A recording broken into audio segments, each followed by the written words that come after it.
ফানাফি শেখ মুর্শিদের জন্য ফানা হলাম, আমি আমার বলতে কিছুই রাখি নাই। আমার বলতে কিছুই, আমার ঘর, আমার বাড়ি, আমার দুয়ার, আমার জান, আমার মাল, আমার দুনিয়া, আমার চিন্তা, আমার ভাবনা, আমার লেনা, আমার দেনা, ও মুর্শিদ সব কিছু তোমার। সুবহানাল্লাহ বলেন না? এটাকে বলে কি? ফানাফি শেখ।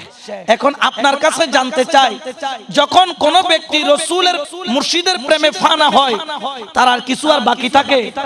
জোরে বলেন না থাকে? এখন আরেকটা মাকাম আছে, ফানাফি রাসূল, ফানাফিল্লাহ বাকা। এখন তুমি ফানাফি রাসূল কিভাবে হবে? কিছু থাকলে না তুমি নিয়ে যেতে পারবা। তুমি তো মুর্শিদকে সব কিছুই দিছেন না নি?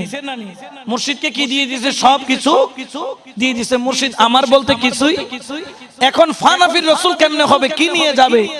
এই জন্য তরিকত ওয়ালারা বলতেছে, যেখানে ফানাফি শেখ সেখানেই ফানাফির রাসূল।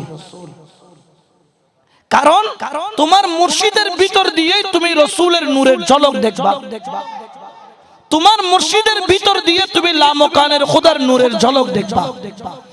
যেখানে ফানাফি শেখ হয় সেখান থেকে ফানাফি রাসূল, সেখানেই ফানাফিল্লাহ, সেখান থেকে বাকা বিল্লাহর জ্ঞান অর্জন হয়। উচ্চ আওয়াজে বলেন না সুবহানাল্লাহ? ঠিক কিনা?